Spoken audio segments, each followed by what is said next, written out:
কোরবানি আর আকিকা এ দুটো একসাথে দেওয়া যাবে কিনা, এটা কমন প্রশ্ন আমাদের সমাজে। এর উত্তর হলো অনেক উলামা ইকরামের মতে দেওয়া যাবে। ফতোয়া শামী ইত্যাদিতে তাই লেখা আছে যে দেওয়া যাবে কোরবানি আর আকিকা একসাথে একই গরুর মধ্যে। জবাইয়ের সময় বিসমিল্লাহ বলতে যদি কেউ ভুলে যায় তাহলে কি করবে? এর উত্তর হলো নিজের পশু তো নিজে জবাই করা উত্তম। যারা প্রফেশনাল জবাই করেন মৌলভী সাহেবরা, তারা তো ভুলের কথা না, কারণ তাদের অভ্যাসই আছে। নিজেটা নিজে করতে গেলে ডরে ভয়ে ভুলেও যেতে পারে। যদি কেউ ভুলে যান, ভয়ের কোনো কারণ নাই।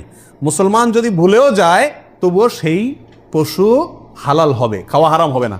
ইচ্ছাকৃত যদি কেউ বিসমিল্লাহ না বলে সেটা ভিন্ন কথা, সেটা সমস্যা আছে। কিন্তু ভুলে যদি বিসমিল্লাহ না বলে তাতে পশু হালালই থাকবে, হারাম হবে না ইনশাআল্লাহ। কোরবানির দিন হাঁস মুরগি জবাই করা জায়েজ আছে কিনা? আমাদের দেশে অনেকেই গ্রামের দেশে বলেন যে কোরবানির দিনগুলোতে, ঈদের দিনে কি করা যায় না, হাঁস মুরগি জবাই করা যায় না। আসলে কতটা সঠিক? উত্তর হলো এটা সম্পূর্ণ ভিত্তিহীন, বানোয়াট কথা। এর কোনো গ্রহণযোগ্য ভিত্তি ইসলামী শরিয়াতে নাই। বরং কোরবানি ঈদের দিনে কেউ চাইলে হাঁস বা মোরগ কি করতে পারবে? জবাই করতে পারবে। তবে যদি এটাকে কোরবানির নিয়তে করে যে আমার তো গরু ছাগল দেওয়ার সামর্থ্য নয়, আমি মুরগি দিয়েই দিলাম কোরবানি, তাহলে সেক্ষেত্রে এই জবাই কি হবে না? জায়েজ হবে না। কারণ এই পশু দিয়ে কি হবে না? কোরবানি হবে না। এমনি গোশত খাওয়ার জন্য যদি জবাই করে তাহলে ঈদের দিনেও জবাই করাতে কোনো সমস্যা নাই। পশুর জান যাওয়ার আগে কি চামড়া ছিলা জায়েজ আছে? উত্তর হলো না, কঠোরভাবে নিষেধ।